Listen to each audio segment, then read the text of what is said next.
Good afternoon, everyone. Welcome to the first official live video from Livewire TV. I'm here live with the amazing Mark Bowden. We're going to be talking to you guys today all about how you guys can work smarter and not harder. And I think with what's been going on recently, that is such a hot topic now. People want time-saving hacks, money-saving hacks as well. And essentially, money is time at the end of the day, isn't it? So Mark and I connected a couple of months ago off the back of networking events, and we just hit it off straight away, didn't we, Mark? Because we're both all about efficiency, aren't we? Yeah, for sure. And I really got to know Mark on a workshop that he hosted a few weeks ago, which was absolutely incredible, and I'm sure he's going to tell you all about that in a little while as well. But Mark, give us a bit of an introduction as to who you are and what your business is all about. Brilliant. Thanks, Rahini. So my name's Mark Bowden, and I'm a specialist in helping businesses to use business automation to take out all of that manual work, but not only that, actually to sort out their processes so that they're able to scale up and just run more efficiently. Nearly every business has got a whole load of things that happen, and if you're a solo business owner, you'll know from personal experience, and if you've got a small business with a few people, I'm sure you'll hear the gripes. There's loads of kind of manual admin work in every business, and it's the sort of thing that these days it literally, exactly as you say, Rahini, time is money, and it is literally costing your business money to do silly things like copying and pasting. Even that is time consuming. Absolutely. So how long have you been in business for then? So I started my business right at the beginning of 2020. I took the opportunity to set up a consultancy, which I'd been thinking about doing for probably about 6 or 7 years. And I thought 2020 would be an amazing year to start a business. I don't know whether I'd have done it if I'd known what was coming, but actually in IT, it's not been a bad year in some respects, because it's forced every type of business to think about how we all work in a different way. So I think it's turned out to be quite a good year to launch an IT business. I was going to say, how has COVID affected your business at the moment, and how people perceive working smarter and not necessarily harder? Yeah, I think with lockdown 1, we all saw a lot of people having to just run for whatever solution they could lay their hands on. No one had budgeted to have to move to remote working, potentially to have to buy new hardware and new software, and all of the things that come with that. So obviously, we all did the same thing, which was to get whatever we could get working without lots of extra cost. I think when we went into then sort of the pre-Christmas period, as restrictions started to tighten again, people sort of thought that actually, if this was going to last, they might need to look at the resilience and robustness of some of the things they put in.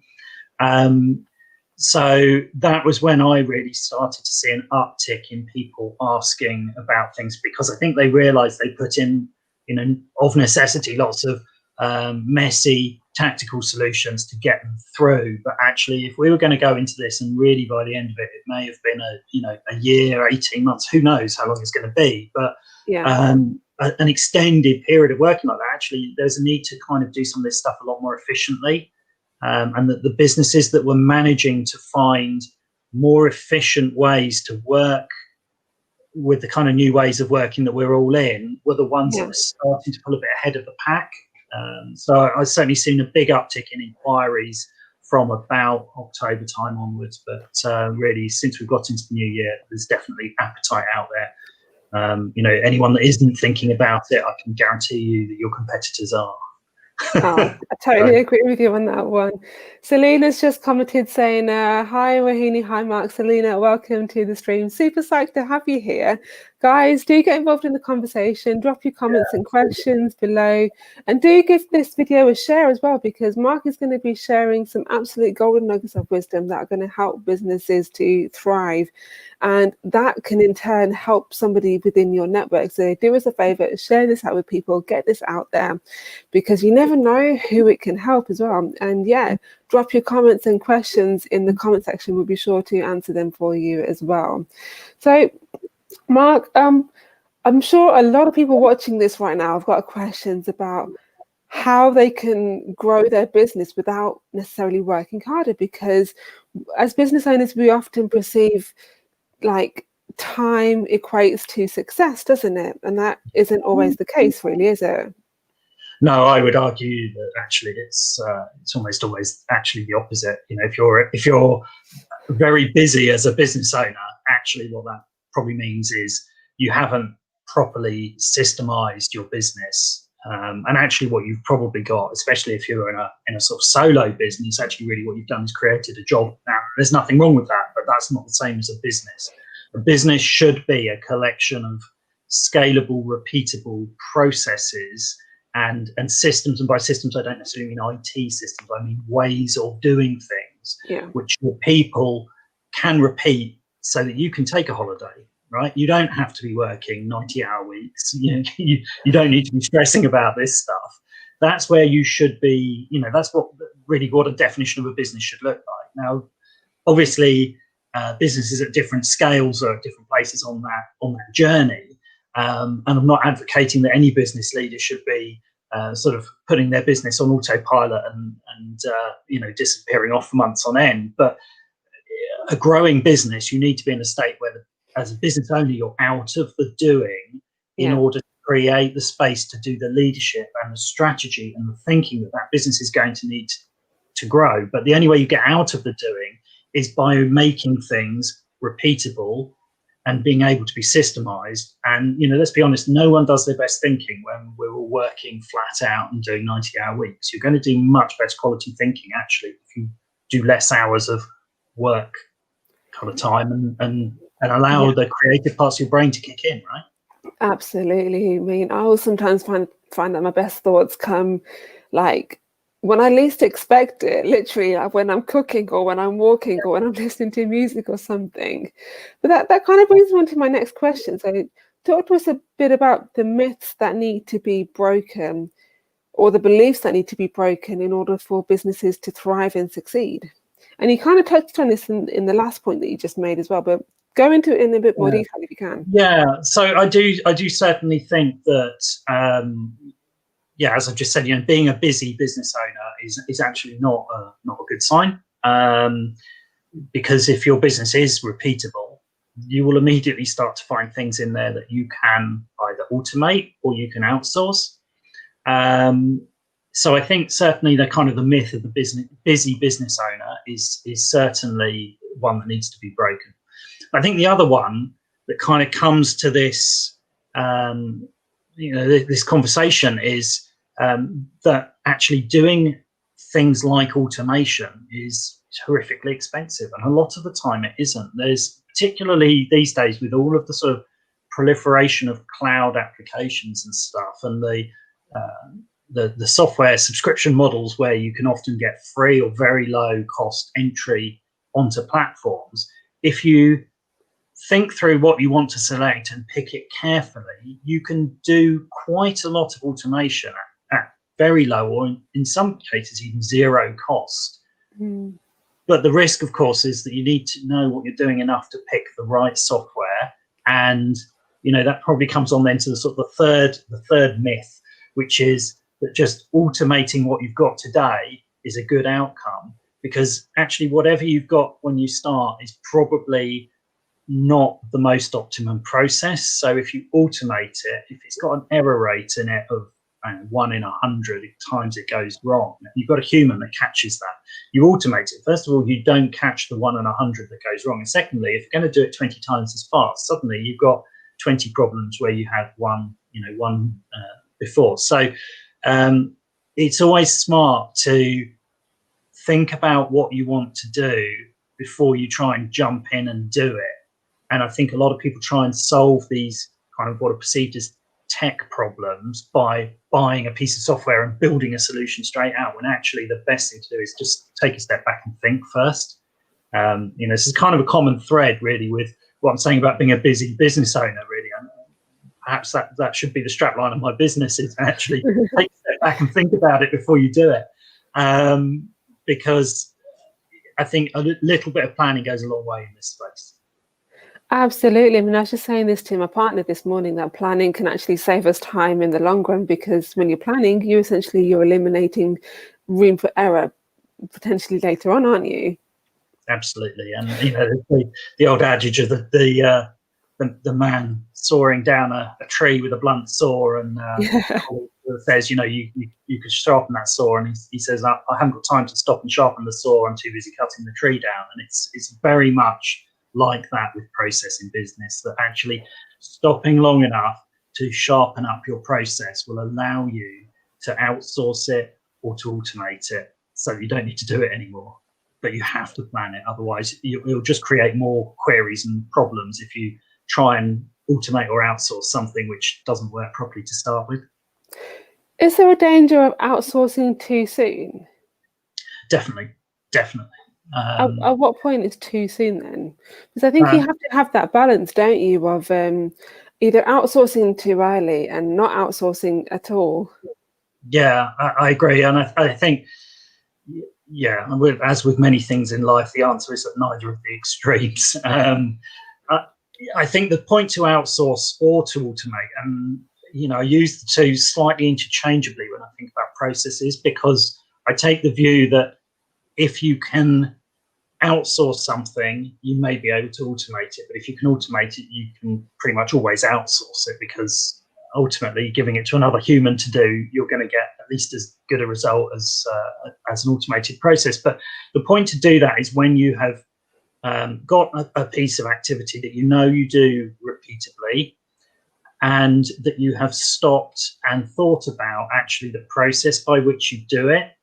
And you have really tried to kind of clean that up a bit, because you can imagine an office where you've got two people working in it, and one of them is filling out a form on a spreadsheet and passing it to the other one to read the form, to put some information into maybe an ordering system or something. And you think, well, if you just automate that process, you've automated a two-step process. But if you just stopped, looked at what you were trying to achieve, you'd realize that the thing to automate was just inputting the data to the ordering system.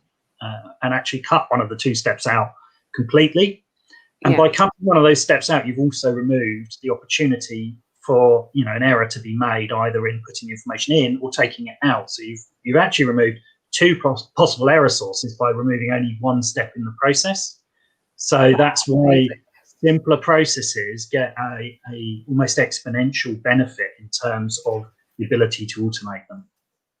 That's really incredible, isn't it?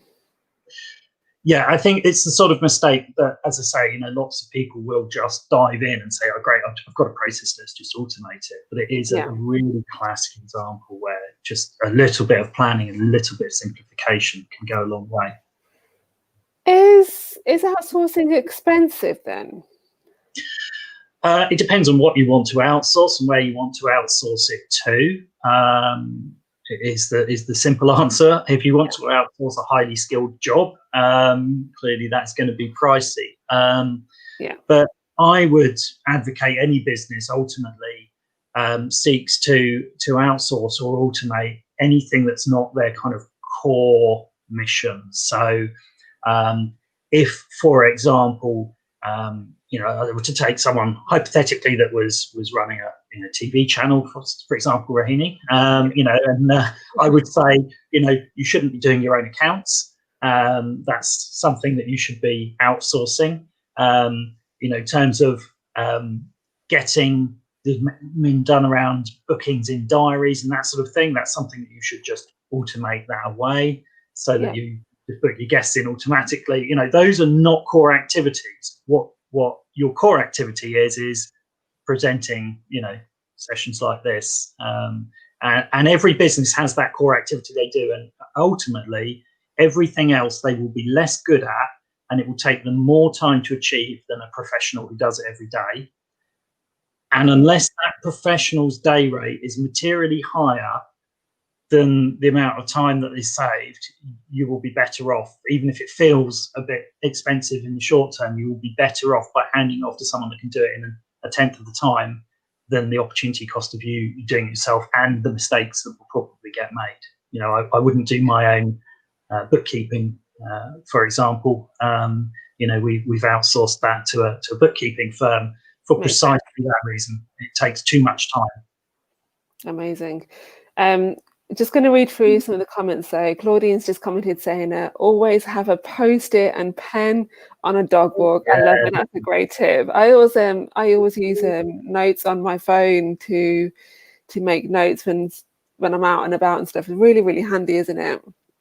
Yeah, I think the power of being away from the work, and how that generates ideas is you know, it's kind of demonstrated through that. And actually, you know, I was talking to someone the other day about the possibility of you know, whether or not he could install a waterproof tablet in his shower, so that, because he said I always get the best ideas when I'm in the shower. And I think we've all had that in the shower moment of because you're physically constrained, you can't be at the keyboard, you can't be on Zoom, you're just thinking, and the brain's generating ideas.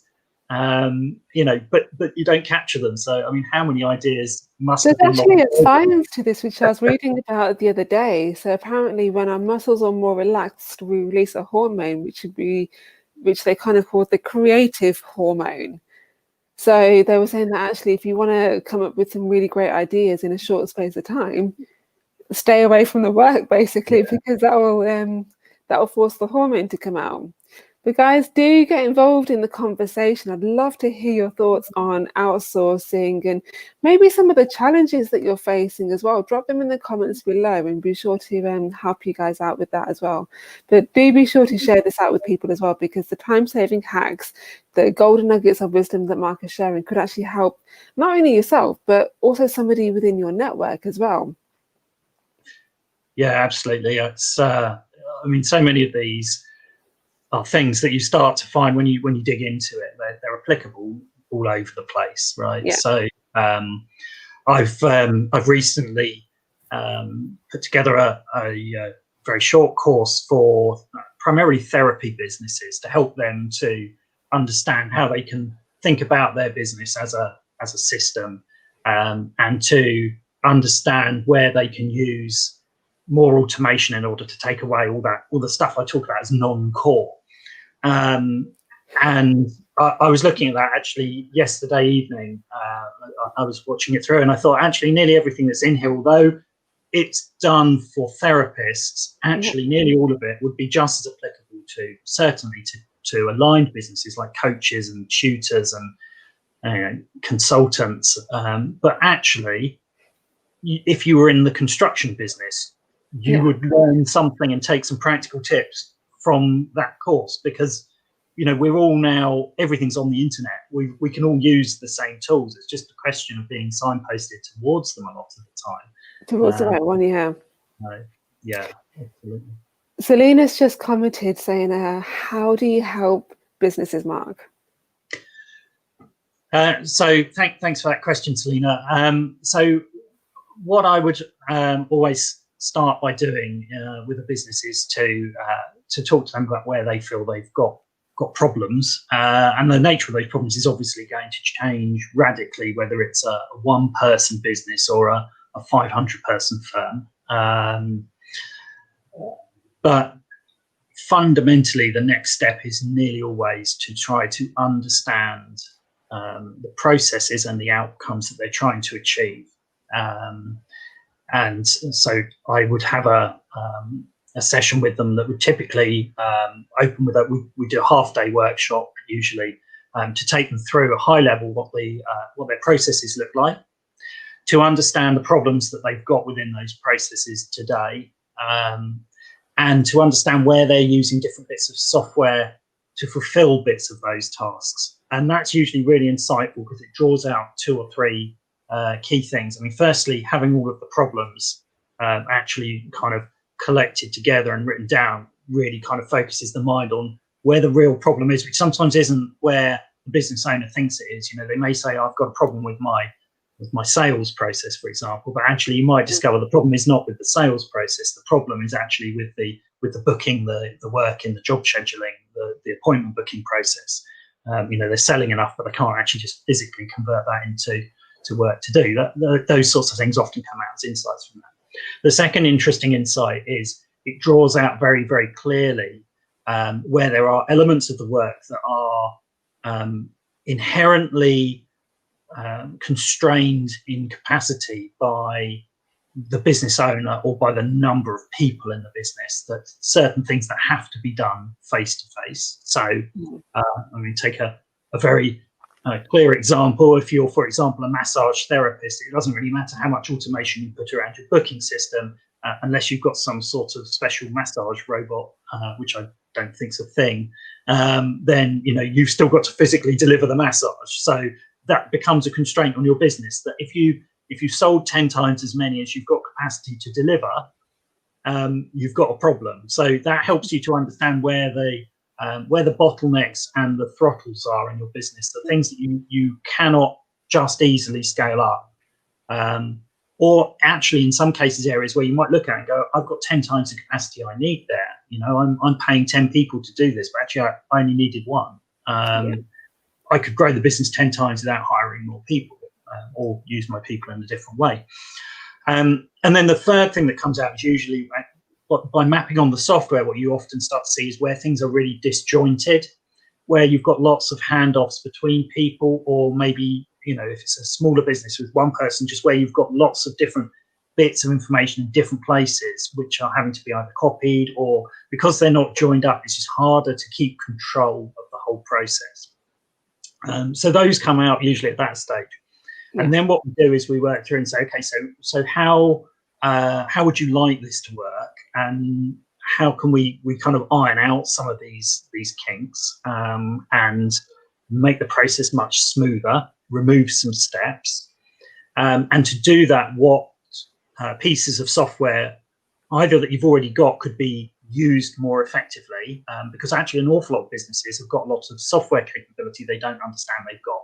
And I particularly see anyone that's got Microsoft 365, for example, has got all sorts of capabilities in that software suite that they don't know they've got. Most of it they probably don't even need, but there's a whole load of stuff that they may have then gone and bought on another platform. You think, well, you kind of already owned it. You've now got two. So it draws out those things, and we try to find ways to kind of most cost effectively map out what the software should look like. And then there comes a bit of a plan from that around actually what processes to change, what software to deploy to do it, and kind of what's the right timeline. And obviously that's going to vary by business, but most business owners just find going through even that half-day workshop hugely insightful in terms of drawing out the bottlenecks in their business and making them think about their strategy. There may be things in there that they have always thought have to be done by a person, but when they see that becomes the hard constraint for them to grow the business, do they still feel as strongly?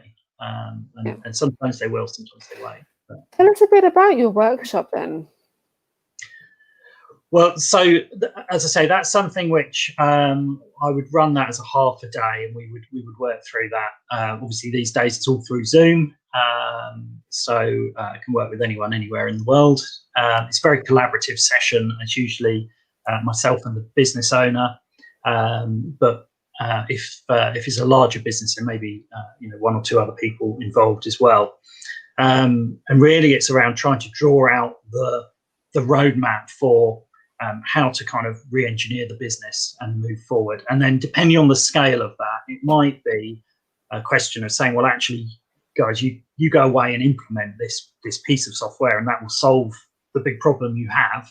And maybe that's the end of it. Or for other projects, I may be involved for an extended period to help businesses to actually deploy that. I've got over 26 years experience doing IT change projects and business change projects in businesses across a whole range of sectors and a whole range of sizes. So I have a set of skills that I can help a business owner with, but clearly it's for them to decide whether they want to proceed on that basis, or whether the workshop itself is kind of gives them the clarity that they're seeking. But for longer, project. So maybe, I might be working on it for some months with them. Other ones, it might be a single software install, which might be, relatively. So you're basically working with businesses in the background to help them be so much more efficient, which is therefore going to help them not only to save money in the long run, but also to save time and therefore to help them massively scale up their business. Yeah, absolutely. So I know that you're all about scaling up people's businesses, but from a backseat point of view, really, aren't you? Yeah, it's about removing the things that make a business Slow. not able to scale and create capacity to do that, and free up the people as well. Because if you've got people in your business that are spending all day, every day, copying and pasting information between two spreadsheets, that is frankly soul-destroying work, and it is better done by a machine. The machine won't get bored, it won't make mistakes, it won't take a personal and it won't get fed up and quit, right? And it could be working in the middle of the night, and we get, we all, as consumers, we all get used to that now, right? If I go online and buy something, it doesn't matter whether it's 9 o'clock on a Monday morning or 3 a.m. on a Saturday night. I expect that if I purchase something online, I'm going to have some sort of kind of confirmation of that sale come back to me, an email or something, pretty much instantly. If I bought something and heard nothing, bought it on Saturday and heard nothing until someone came into the office on Monday morning, and then they emailed or phoned me to tell me, yes, we've received your order, I probably would have by then assumed it hadn't gone through and bought it somewhere else, right? I'd be looking to cancel that order, and that's the world we all live in now, right? It's instant. So automation. Just on that note, should employees be worried about being replaced by AI anytime soon? I think what I would say with that one is clearly, it's a bit like in the agricultural revolution, right? Machines are coming that can do some of the jobs which, and some machines already here that can do some of the jobs which, humans could do, and the machines are highly specialized and therefore able to do certain things much better, much faster. In the same way that no one would go and try and harvest a field by hand now. You'd use a combine harvester; it will do the job in a tiny fraction of the time. So whether we like it or not, that's the kind of the economic reality. But what I think we're a very, very long way away from is a kind of general purpose AI that can do the sort of creative thinking that a human can do. And I say that from a perspective of some knowledge, because I did actually do a degree in AI back in the 1990s, before it was really a kind of mainstream now, and so I've stayed close to the discipline. But it can become excellent at solving very specific problems.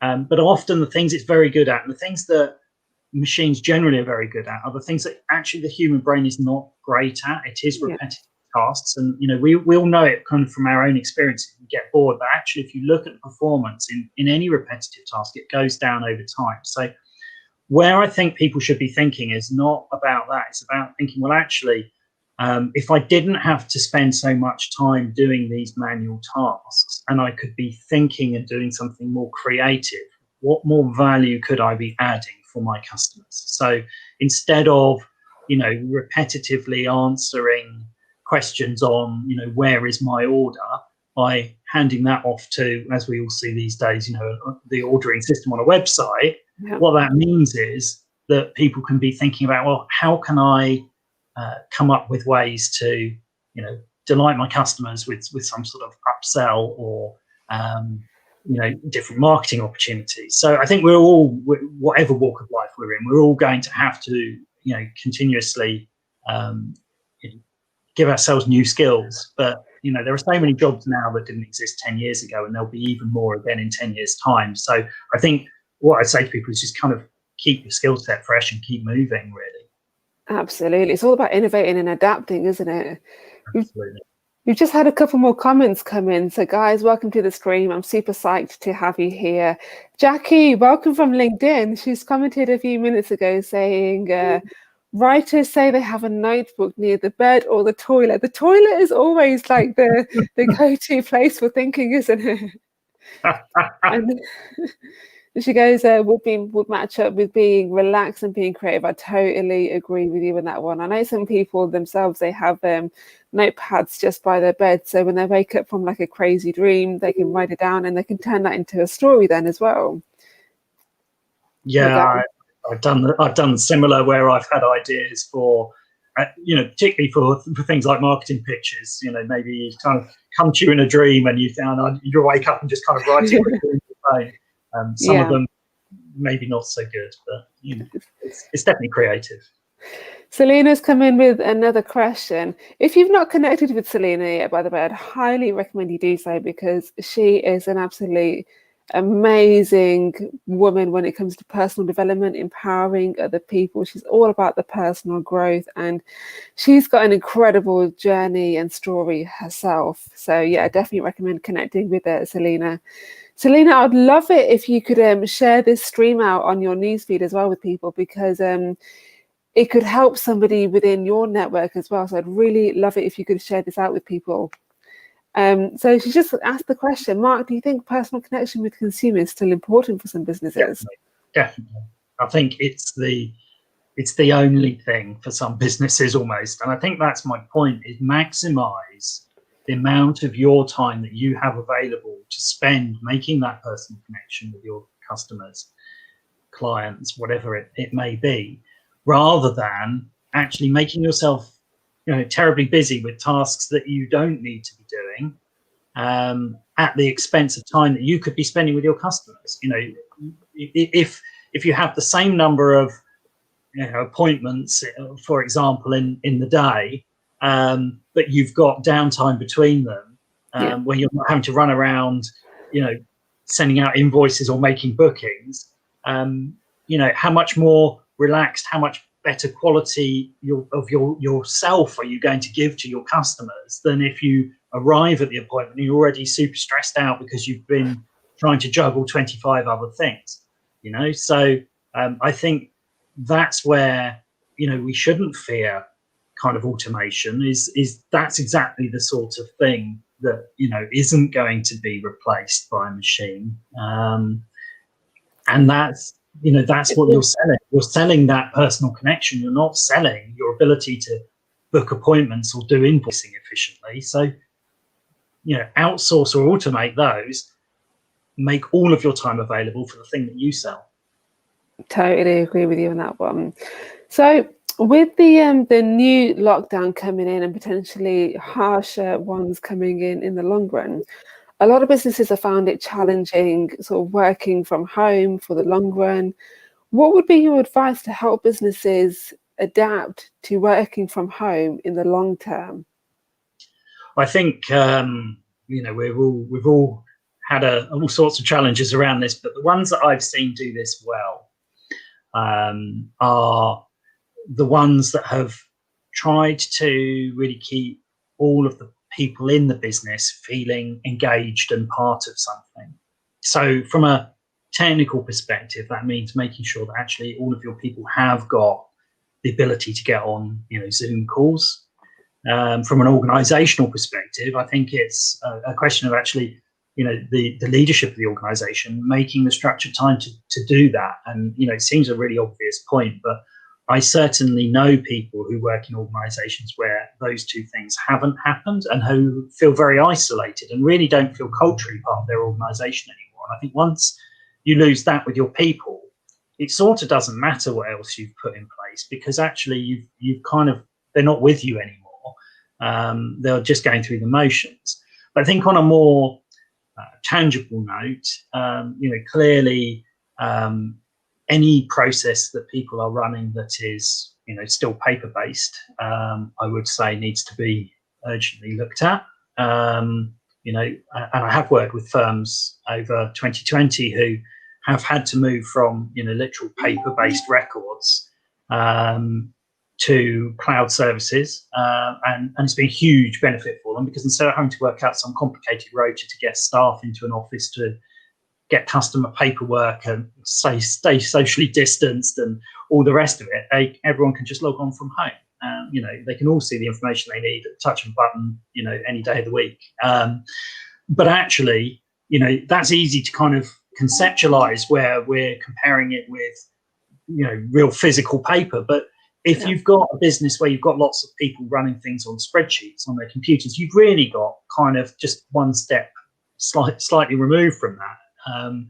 You still can't really share that information very efficiently. And those are the sorts of things I talked about earlier on when I said lots of businesses have done things to kind of get through, but which actually are not necessarily fit for the long-term scaling, long-term survival in this way of working. I think we need to all get much more used to working more collaboratively without being sat in the same place, you know. And I think you see lots of businesses that have adapted really well in the networking space to Zoom networking. And you know, obviously, Rahina, you and I have met through that, and I've done a lot of it together. But I also suspect there are a number of businesses who were very, very established in the physical networking space, but who have not made that change. But because they haven't made that change, they're sort of not visible. So I don't necessarily see that problem. And I think that's an area where I would be encouraging those businesses to really just, you know, dive in and try it. You know, what's the worst that can happen? But I think the more we move this stuff online, obviously, we need to make sure that the data is controlled and organised. That's really important. I mean, it's really important from a legal perspective, but it's also just really important from a business perspective, because we're all generating huge amounts of electronic data. But actually, if it's not properly understood and properly controlled, it's data rather than information. And as a business owner, you need it to become information. So there is an opportunity in all of this as we all move away from paper and more local IT solutions onto more integrated cloud platforms for a savvy business owner to actually tap into those platforms and start to give themselves much more real-time intelligence on what their business is doing, and be able to make much faster paced decisions. And I think we will start to see more of that as we go through 2021, with some businesses really adapting well to this kind of new paradigm and using it as a competitive advantage rather than 2020, where I think for a lot of businesses it was a survival requirement, and it was sort of seen as a necessary evil rather than actually being a positive advantage that could be harnessed. Do you know what? I totally agree with you on that. I think the businesses that have survived and thrived have been the ones that have adapted and responded to essentially what people are now calling the new normal. And I think the new normal is going to be here for a little while now, isn't it? I think it's very hard to see anyone going back to the old ways of working. And actually, if we step back and we're brutally honest about it, for lots of people that wasn't great anyway. I mean, you know, we weren't in some sort of mental health utopia before, where everyone was loving the fact that they were getting up and commuting to an office and getting home late at night and, you know, rinse and repeat again the next day, you know. So there are challenges with working the way we're working, but there are definitely opportunities. But I think a lot of the focus thus far in this conversation, you know, in the media, has been around how people are finding it, you know, in their personal lives better. They're able to spend more time with their families, and equally the flip side of that, some of the challenges of we're trying to bring work into the home space. Yeah, I think the conversation I haven't really seen in any of that media yet is that the advantage I talk about there around the fact that what we're now doing is going to be generating business data even faster than ever was before. And there is an enormous opportunity to harness that for growth. You know, if you look at the really, really successful tech businesses, they're built on data. And that's going to be really the opportunity for 2021. Yeah. I mean, do you feel like you have to be a big data person then to take advantage of this opportunity? I think there are some good tools available. I mean, you know, being honest, there are things you can do, you know, with a Microsoft Office or, you know, Excel type environment. if you can get at the data. I think the challenge as we stand today is that you do need some technical skill to get at that. And if you really, really want to get at it properly, you probably need some skill to build it. But once that infrastructure is built and you've got the dashboards, once everything's on the cloud as it now is, those dashboards can kind of update in real time or, very, very near time, and give you the information. So building it, I think, remains a challenge. There are a few tools out there that sort of claim to do it, but the reality is you do still need a reasonable technical understanding to be able to make them really work well. I think we'll see more of those during this year. And it's a piece of work we've been looking at within my business, where we're looking at a sales analytics tool, which has been in development for a little while now, to try and help online sellers who sell across multiple platforms to get a near-time dashboard showing the same data. Because if you go, say you sell on eBay and you sell on Etsy, which is our initial platforms, you see really different data about your sales. So actually, if you're trying to run a joined up business across those two channels, it's quite hard. So we're trying to kind of make it plug and play into those to deliver that information.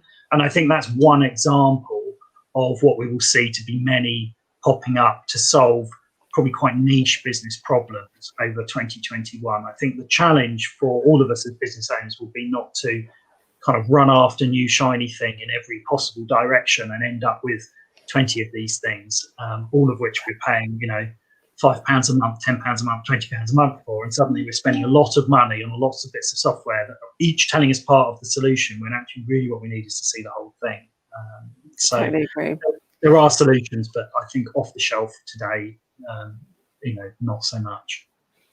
Guys, do get involved in the conversation. I think Mark is dropping some absolutely golden nuggets of wisdom. We are going to be wrapping up shortly, so if you have any questions, do drop them in the comments below. We've literally got 5 minutes, so I'm probably going to be taking 1 or 2 more questions from you guys. But yeah, welcome to the stream, Jackie. It's great to have you here. So Jackie works with the Cambridge weight loss company. I've heard a bit about them, and they look absolutely incredible. But yeah, just one last question for me before we do wrap up. And guys, like I said before, if you have any questions, drop them in the comments below, and I'll squeeze them in. How will your course and your workshop help businesses?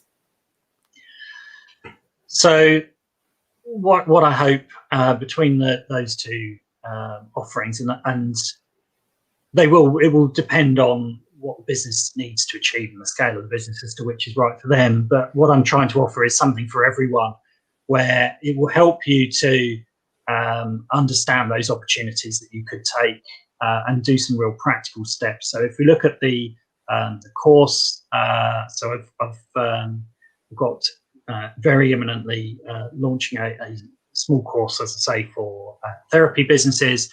And in February, I'll be launching a longer academy program.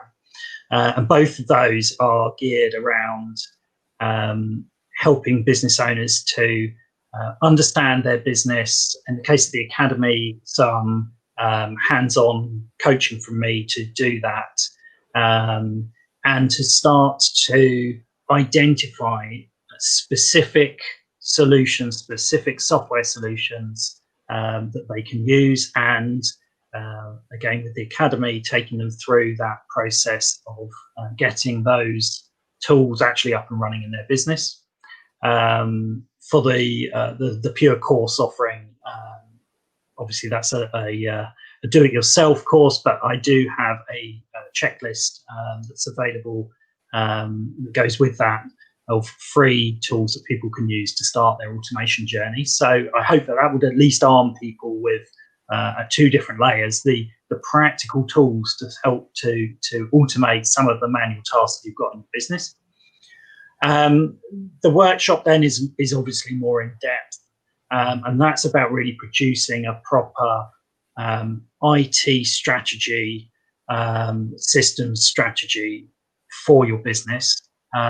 Obviously that becomes more appropriate to larger businesses, albeit It has been very successful and very helpful to a number of people I've run it with who are solo entrepreneurs.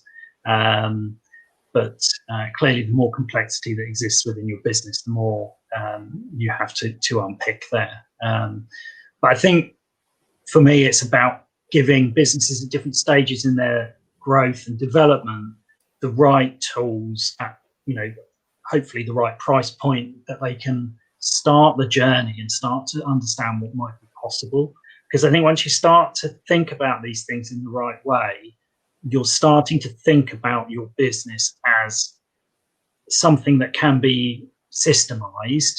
Yeah. You are beginning on the journey towards stepping away from it being a job and into it being a business, and if you get to the other end and you think, well, what's my kind of exit strategy on this business? Do I want to be able to sell it one day? Now, I appreciate for some people that's a million miles away from where their head's at right now. For other people, it's a very current concern. But if your business is you, even if you have people working for you, if you are taking all of the decisions and you are making that business happen, you actually don't have a saleable business, because the value of that business once you leave it is very, very close to zero.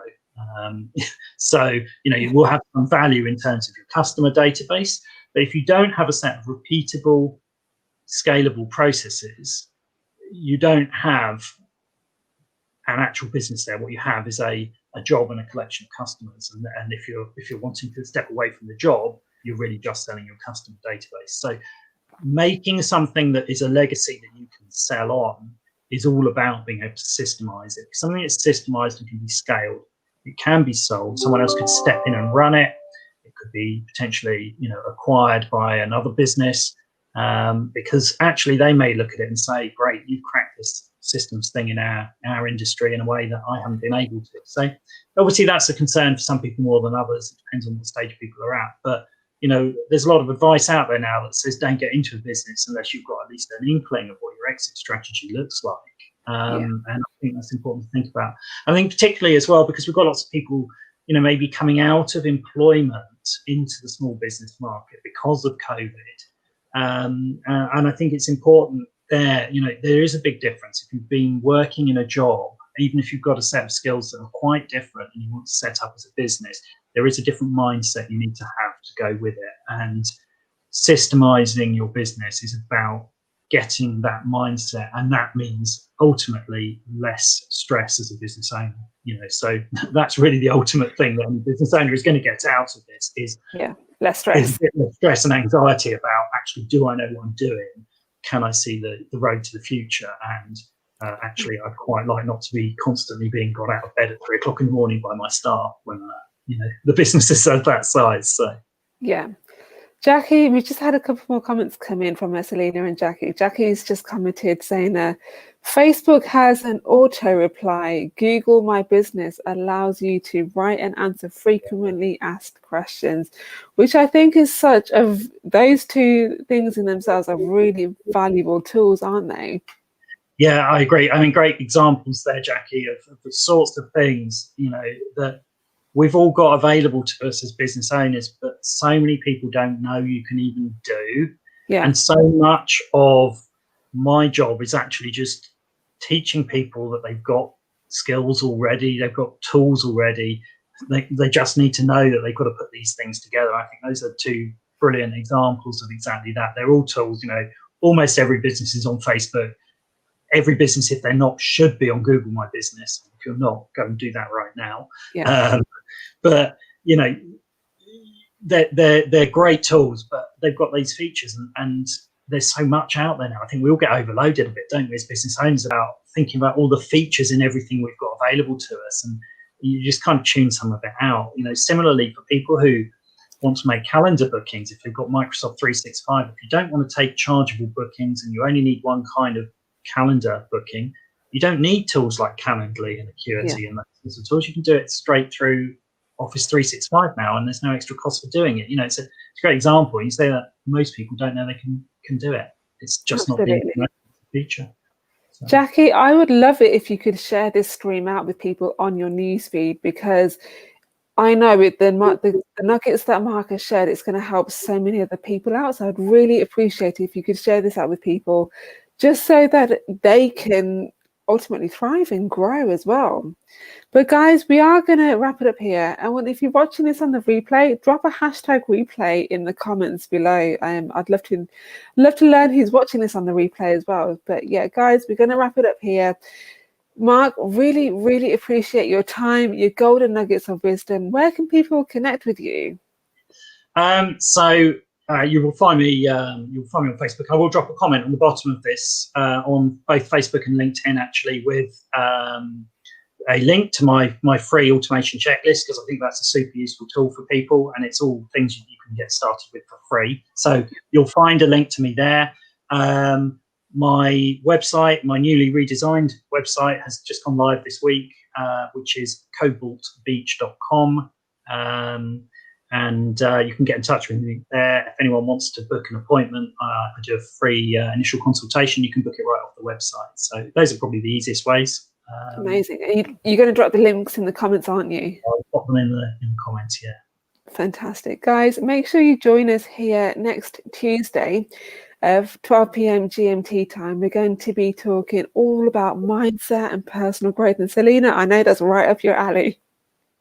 So it's going to be a really amazing discussion. Have a great Friday afternoon and a weekend, guys. See you next week. Bye, everyone.